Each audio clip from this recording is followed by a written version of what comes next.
सांस की बेला दिया केला गुनगुन गाना लिख रही हूँ दिले बेकरार का।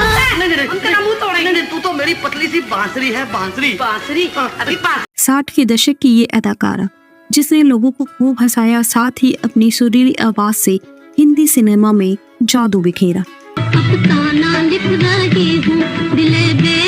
भारतीय सिनेमा की पहली महिला कॉमेडियन कहलाई जाने वाली ये अभिनेत्री जिसने पर्दे पर लोगों को खूब हंसाया। तुम्हें सारी रात बाहर रहता और इल्जाम हमको देता है। ऐसे ही करना था तो हमारे साथ शादी काहे को बनाया? तो करूं क्या, गले पड़ा ढोल तो बजाना ही पड़ेगा। क्या बोला? अभी बांसुरी बोला। लेकिन इनका जीवन इतना दर्द भरा था कि इन्हें ये तक नहीं पता था कि इनके माँ बाप कैसे दिखते थे। जब ये 2.5 वर्ष की थी तभी इनके माँ बाप की दर्दनाक हत्या कर दी गई थी। इसके बाद इनके एक भाई थे जो कि उनकी भी दर्दनाक हत्या कर दी गई थी। अकेले सारे दुख सहने के बावजूद भी ये कैसे फिल्म इंडस्ट्री में आई और अपना करियर बनाया। दोस्तों, आज हम आपको बताएंगे भारतीय सिनेमा की पहली महिला कॉमेडियन के दर्द भरे जीवन के बारे में।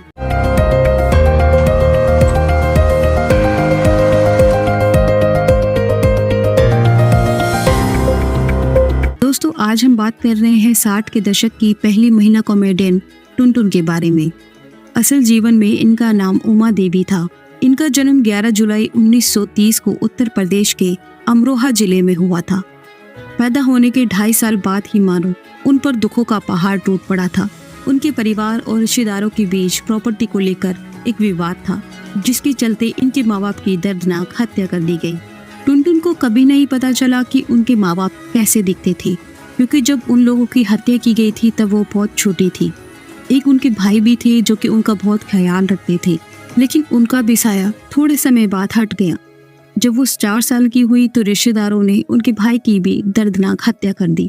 इसके बाद वो पूरी तरह से अनाथ हो गई थी और बिल्कुल अकेली पड़ गई थी। न वक्त पर खाना मिलता था और न ही रिश्तेदारों में बराबरी का दर्जा मिलता था। उनके साथ नौकरों की तरह बर्ताव किया जाता था। काम पड़ने पर टुनटुन को किसी एक रिश्तेदार के घर भेज दिया जाता था तो कभी दूसरे रिश्तेदार के घर भेज दिया जाता था। जहाँ भी जाती बस जिल्लत भरी जिंदगी जीती थी। पढ़ाई तो मानो इनके जीवन से कोसों दूर थी। उनसे बस घर के काम कराई जाती थी। लेकिन कहते हैं ना, जिसके भाग्य में जो लिखा होता है वो जरूर मिलता है। टुनटुन के साथ भी कुछ ऐसा ही हुआ। उनको बचपन से ही संगीत से बहुत प्यार था। वो अक्सर रेडियो से गाने सुनकर उसका रियाज करती थी। इतना ही नहीं, गाने के बोल क्या है, संगीतकार कौन है, किस फिल्म का गाना है, ये तमाम चीजें उन्हें पता हुआ करती थी। संगीत से खास लगाव होने की वजह से उनका भी सपना एक सफल सिंगर बनने का ही था। वो चाहती थी मुंबई जाकर संगीत में अपना करियर बनाए, लेकिन उस वक्त तो उनका पढ़ाई तक करना मुश्किल था, तो संगीत की शिक्षा लेना तो दूर की बात थी। टुनटुन अक्सर काम के सिलसिले में दरियागंज में रहने वाली रिश्तेदारों के घर जाया करती थी। एक दिन वहां पर उनकी मुलाकात अख्तर अब्बास काजी से हुई। ये वो शख्स थे जिन्होंने टुनटुन की गायकी के हुनर को देखा और समझा। अब्बास काजी ने उनसे वादा किया था कि वो उनकी मदद जरूर करेंगे, लेकिन किस्मत ने टुनटुन को फिर धोखा दिया। काजी को किसी जरूरी काम के सिलसिले में लाहौर जाना पड़ा और टुनटुन का ये सपना अधूरा रह गया। जब टुनटुन की जिंदगी में ये रास्ता बंद हुआ तो भगवान ने दूसरा रास्ता खोल दिया। उनकी मुलाकात एक लड़की से हुई जो कि मुंबई के कई फिल्मी वालों को जानती थी। कुछ समय साथ बिताने के बाद दोनों में गहरी दोस्ती हो गई। फिर एक दिन टुनटुन ने उनको ये बात बताई कि उन्हें गाने गाने का बहुत शौक है।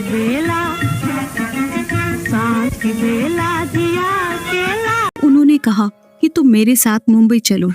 टुनटुन भी उस दोस्त के साथ भागकर मुंबई आ गई। वहां जाने के बाद उनकी मुलाकात डायरेक्टर नितिन बोस के असिस्टेंट से कराई गई। नए शहर में जाने के बाद टुनटुन के पास रहने के लिए कोई ठिकाना नहीं था, तो नितिन बोस के असिस्टेंट ने उन्हें अपने घर पर पनाह दी। मुंबई में कुछ समय बिताने के बाद टुनटुन की दोस्ती डायरेक्टर अरुण कुमार आहूजा और उनकी पत्नी गायिका निर्मला देवी से हुई, जो कि गोविंदा के माता पिता थे। उन दोनों ने उनकी कई फिल्म डायरेक्टर से उनकी मुलाकात कराई और ऐसे ही उनका संगीत का सफर शुरू हुआ। इसी दौरान टुनटुन को पता चला कि डायरेक्टर अब्दुल शरीफ कारदार एक नई फिल्म बना रहे हैं। इतनी सी खबर मिलते ही वो पहुंच गई रशीद कारदार के दफ्तर। टुनटुन उनसे कभी पहले नहीं मिली थी, तो उनसे ही पूछ बैठी कि डायरेक्टर अब्दुल शरीफ कारदार कहाँ हैं। और मुझे उनकी आने वाली फिल्म में गीत गाना है। वो हमेशा से ही बेबाक बोलती थी, बिना झिझक, बिना डर की। उनकी ये बेबाक और मासूमियत अब्दुल शरीद को पसंद आई और उन्होंने संगीतकार नौशाद से कहा कि वो टुनटुन का टेस्ट ले लें। उनका टेस्ट हुआ और नौशाद साहब उनके बात से इतना प्रभावित हो गए कि उनको तुरंत काम दे दिया। टुनटुन ने अफसाना लिख रही हूँ दिले बेकरार का गाना गाकर अपनी करियर की शुरुआत की थी और इस गाने के बाद वो रातों रात स्टार बन गई। अफसाना लिख रही हूँ दिले बेकरार का। इस गाने से लाहौर बैठे अख्तर अब्बास काजी भी इतना प्रभावित हुए कि वो मुंबई आ गए।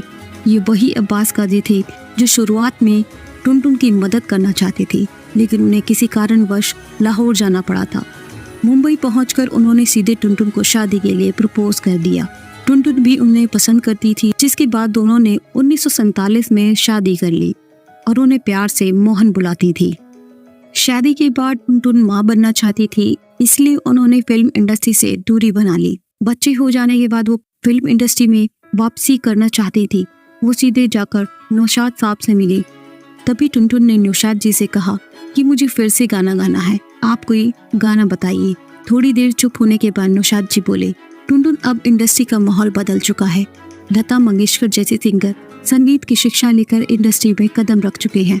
अब सब के बीच में खुद को फिर से स्थापित करना तुम्हारे लिए मुश्किल होगा। टुनटुन सारी बातें ध्यान से सुन रही थी। नौशाद साहब ने अपनी बात आगे बढ़ाई और कहा, तुम्हें संगीत से हटकर कुछ सोचना चाहिए। मेरी मानो तो तुम एक बार एक्टिंग में अपना हाथ आजमा लो। तभी टुनटुन बोली, मैं बतौर एक्टर फिल्मों में काम करूंगी, लेकिन मेरी एक शर्त है, मैं एक्टिंग डेब्यू दिलीप कुमार की फिल्म से ही करूंगी। दरअसल बात है 1950 की। फिल्म बाबुल रिलीज हुई थी। ये टुनटुन की एक्टिंग डेब्यू फिल्म थी।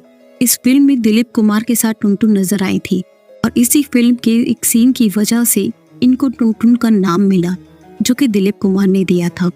लेकिन इस बात का किसी को भी इल्म नहीं था कि इसी नाम से आगे चलकर वो एक लंबी पारी खेलेंगी। टुनटुन लगातार कई हिट फिल्में करती गईं और सफलता की सीढ़ियां चढ़ती चली गईं और सभी डायरेक्टर फीमेल कॉमेडियन के लिए उन्हें ही अप्रोच करते थे। उन्होंने अपनी एक्टिंग से ऐसा कमाल कर दिखाया था कि वो भारत की पहली महिला कॉमेडियन बन गई थी। आलम ये था कि उस दौर की फिल्मों में खास तौर पर उनके लिए रोल लिखे जाते थे। उस दौर के जो भी बड़े कलाकार थे वो टुनटुन के साथ काम करना चाहते थे और अपने 5 दशक के करियर में उन्होंने करीब 200 फिल्मों में काम किया। शोहरत की बुलंदियों पर पहुंचने के बाद टुनटुन की फिल्मों की संख्या में कमी आने लगी। जहां एक वक्त था कि एक साल में वो 10 से 12 फिल्में करती थी, वहीं वो साल में एक फिल्म करने लगी और फिर धीरे धीरे कुछ साल बाद उन्होंने फिल्म इंडस्ट्री से दूरी बना ली। वजह थी उनके पति काजी की मौत। उनके पति की मौत 1992 में हुई थी, जिसके बाद उन्होंने अपना पूरा समय अपने परिवार के साथ बिताया।